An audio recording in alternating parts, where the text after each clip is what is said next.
Good morning everyone. आज हम जिस टॉपिक पे बात करने जा रहे हैं वो है स्ट्रक्चर ऑफ द हार्ट, हृदय की संरचना। और मैं डॉक्टर कमलजीत मान ह्यूमन फिजियोलॉजी सब्जेक्ट में बीएससी होम साइंस पार्ट 1 के सभी स्टूडेंट्स का स्वागत करती हूँ। पिछली वीडियो में हमने सेल के स्ट्रक्चर बनाई थी। आज हम स्ट्रक्चर बनाएंगे हार्ट की, और ये आउटलाइन डायग्राम है तो बहुत इजी है और आप आसानी से इसे बना सकते हैं। So let's start the structure of heart. हृदय में आप सभी को पता है जो ह्यूमन हार्ट होता है उसके 4 चैम्बर होते हैं, 4 कक्ष जिसे कि चैम्बर्स कहा जाता है। बायां आलिंद,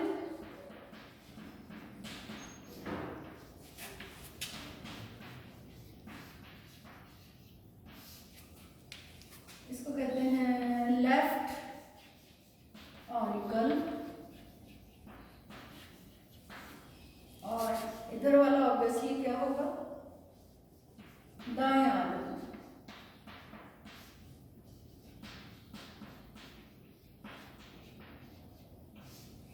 ये दायां निलय और ये बायां निलय।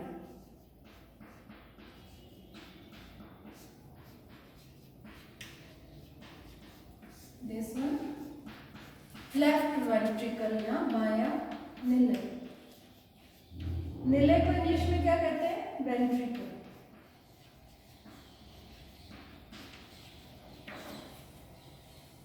ये बेसिक 4 चैम्बर्स होते हैं हार्ट में। इस पे ही पूरा जो स्ट्रक्चर है वो हार्ट की निर्धारित होगी। तो हम थोड़ा सा फोकस ठीक कर लें जिससे कि आप पूरा डायग्राम आसानी से आ सके। यहाँ से जो पूरे शरीर का अशुद्ध रक्त है 2 बड़ी महाशिराओं द्वारा दायां आलिंद में प्रवेश करता है। ये 2 बड़ी महाशिराएं हैं जो कि दाएं आलिंद में आती हैं। तो जो ऊपर वाले, जो हमारे शरीर के धड़ से ऊपर वाले हिस्से का जो ब्लड है, इम्प्योर ब्लड, अशुद्ध रक्त, वो किससे आएगा, ऊर्ध्व महाशिरा, ऊर्ध्व महाशिरा। इसको कहते हैं सुपीरियर वेना केवा। और जो निचले हिस्से का अशुद्ध रक्त है वो किससे आएगा, अधो महाशिरा से, अधो महाशिरा।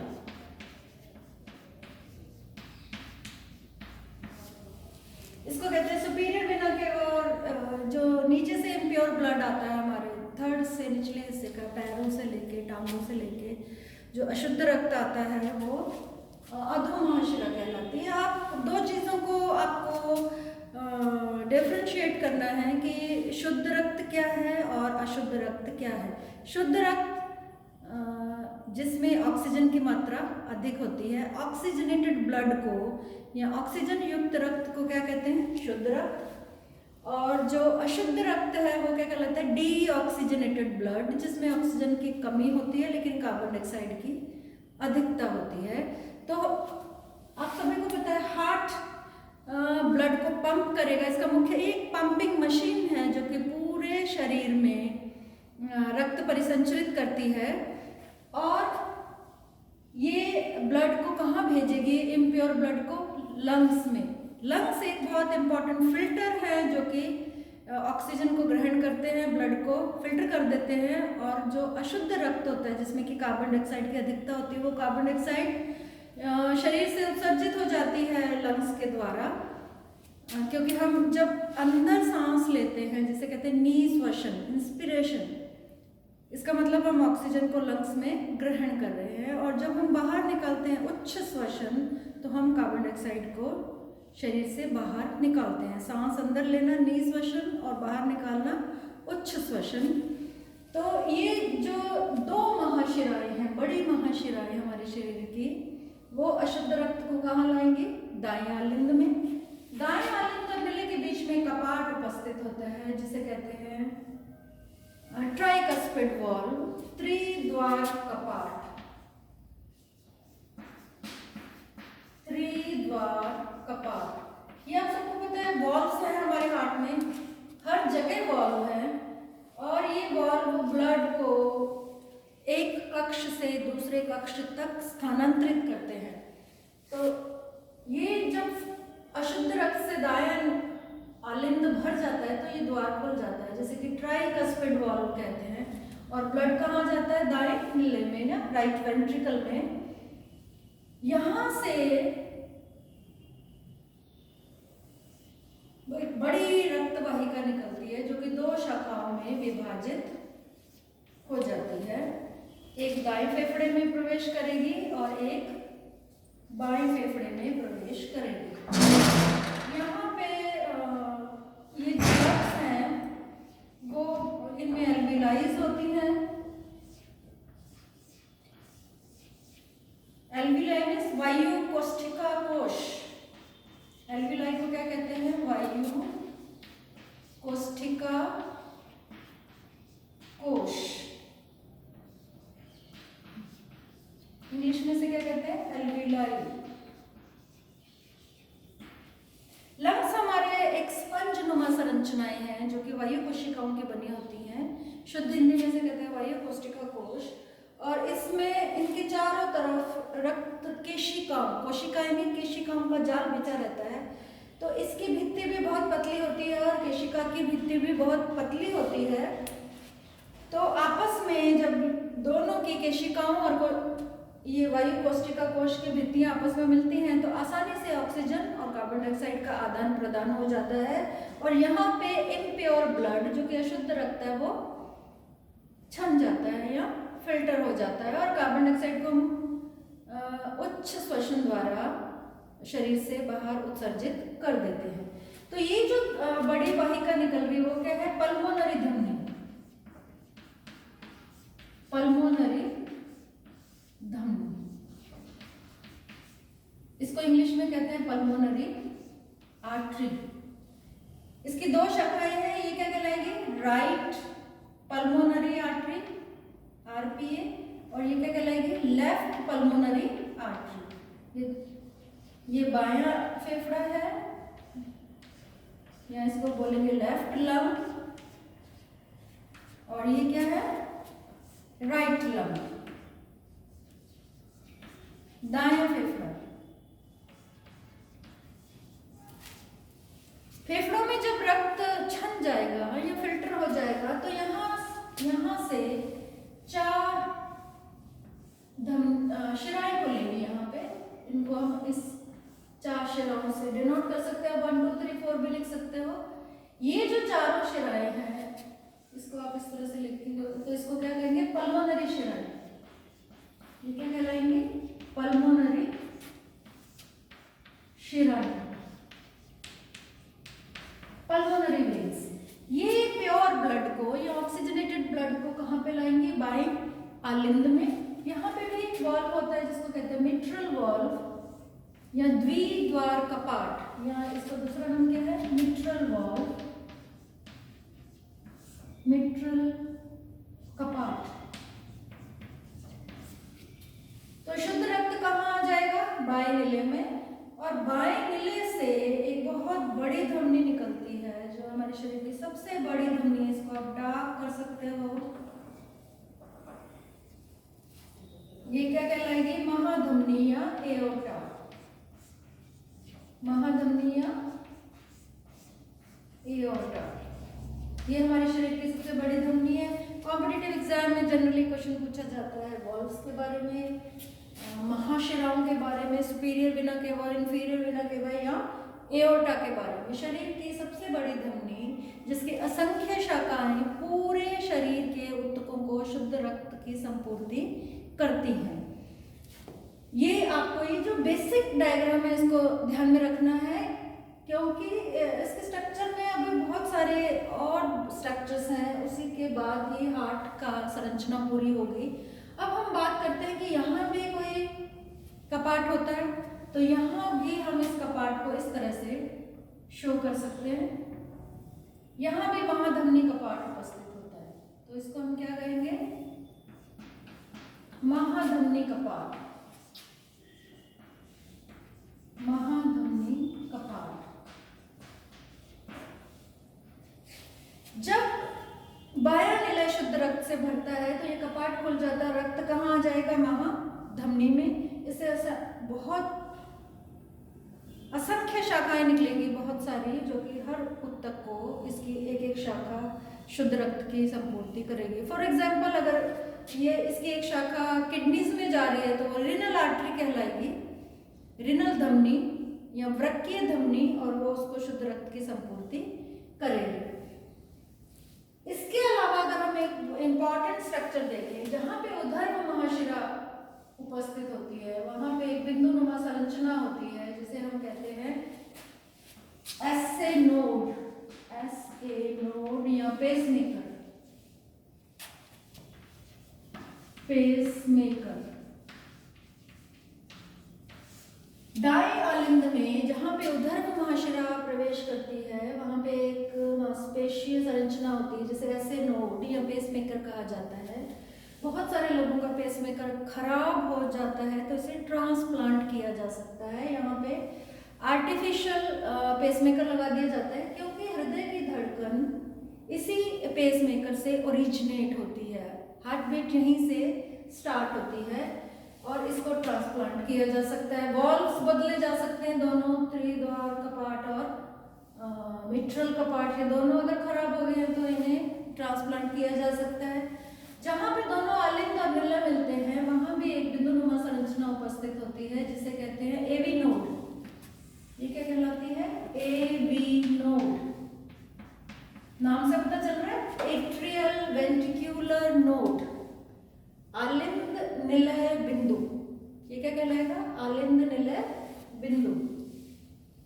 हृदय की धड़कन ऐसे नोड से शुरू होती है, यहाँ से होते हुए यहाँ पे आती है, क्योंकि आपको पता है हार्ट रेट क्या है, एक इलेक्ट्रोमैग्नेटिक वेव्स है जो कि हृदय को संकुचित करने का और फैलाने का कार्य करती हैं।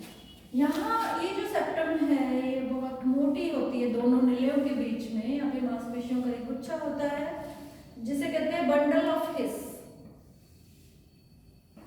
बंडल ऑफ हिस, या इसको क्या कहते हैं, हिस बंडल।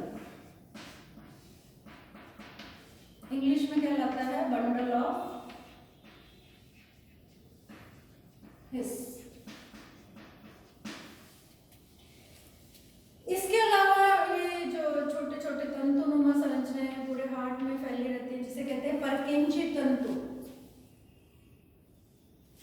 हम इसको यहाँ पे लिख सकते हैं ऊपर, परकेंची तंतु।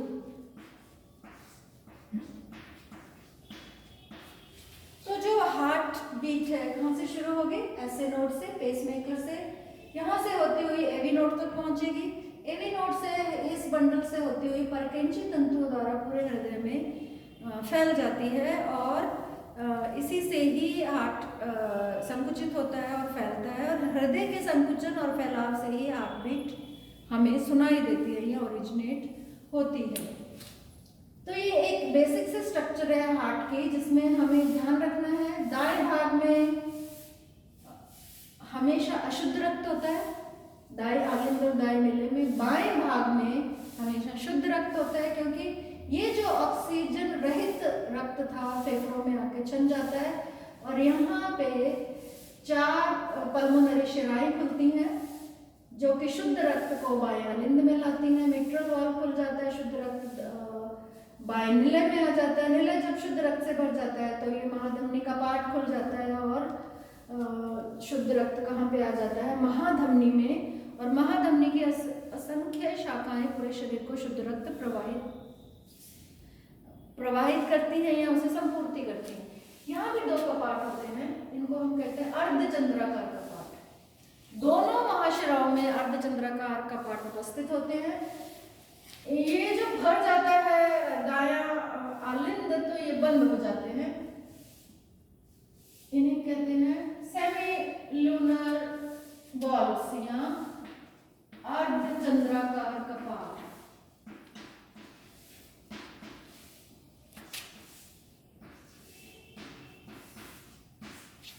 तो वॉल्व्स की एक विशेष भूमिका है, जो कि जब भी ये चैम्बर्स भरते हैं तो ये फिर बंद हो जाते हैं, उसके बाद अतिरिक्त रक्त इनमें नहीं आएगा, अदरवाइज ये भी मस्कुलर वॉल्स हैं हार्ट की, तो ये क्षतिग्रस्त हो सकती हैं। यहाँ भी पल्मोनरी कपाट होता है, जहाँ से पल्मोनरी धमनी निकलती है, तो इसे क्या कहते हैं हम? पल्मोनरी कपाट।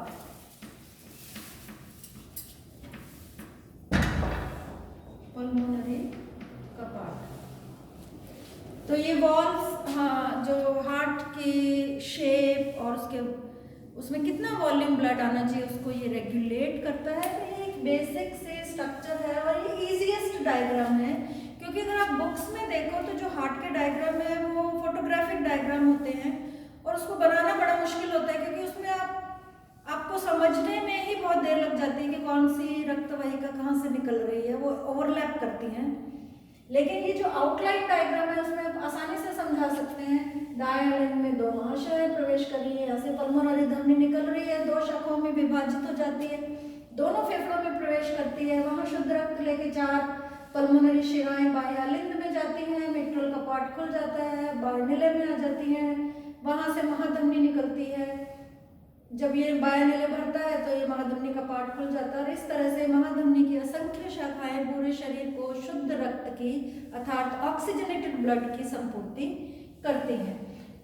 एक और अगर हम स्ट्रक्चर देखें हार्ट की, ये लगभग कंप्लीट स्ट्रक्चर है। ये जो हार्ट के चारों चैम्बर हैं, ये 3, ये अगर हम बेसिक छोटा सा यहाँ पे बनाएं तो इस पे 3 लेयर्स होती है, 3 झिल्लियों से ये ढका रहता है। बस हमें एक चीज और ऐड करनी है। अब डायग्राम में ही जब आप पेंसिल से बनाओगे तो इसी के ऊपर 3 लेयर्स बना सकते हो।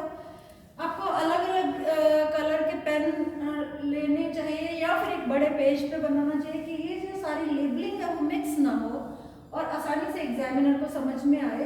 तो आप ये जो जिस 3 लेयर से ढका हुआ है उसको हम देख सकते हैं यहाँ पे। ये जो 3 लेयर से जो हार्ट ढका हुआ है, तो सबसे बाहर वाला क्या कहलाता है? पेरिकार्डियम। पेरिकार्डियम। बीच वाली लेयर क्या कहलाती है? मायोकार्डियम। मायोकार्डियम।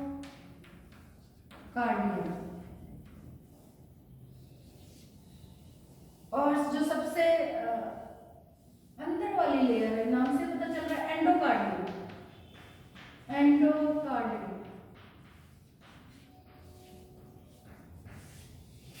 तो जो हार्ट है वो 3 झिल्लियों से मेम्ब्रेनस स्ट्रक्चर या झिल्लियों से ढका रहता है। सबसे बाहर वाली पेरिकार्डियम, बीच वाले मायोकार्डियम और सबसे अंदर वाली जो हार्ट से चिपकी रहती है वो एंडोकार्डियम कहलाती है।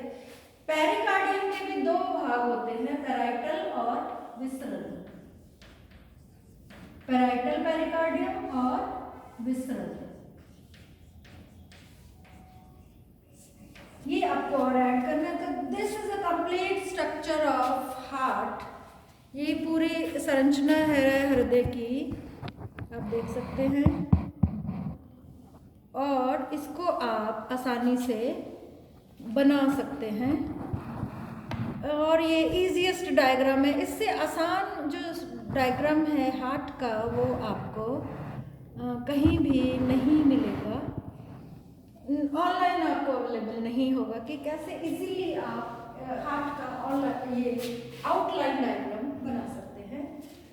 तो आपके लिए ये होमवर्क है कि आपको एक पूरी A4 शीट पे अच्छे से इस आउटलाइन डायग्राम को बनाना है। Thank you.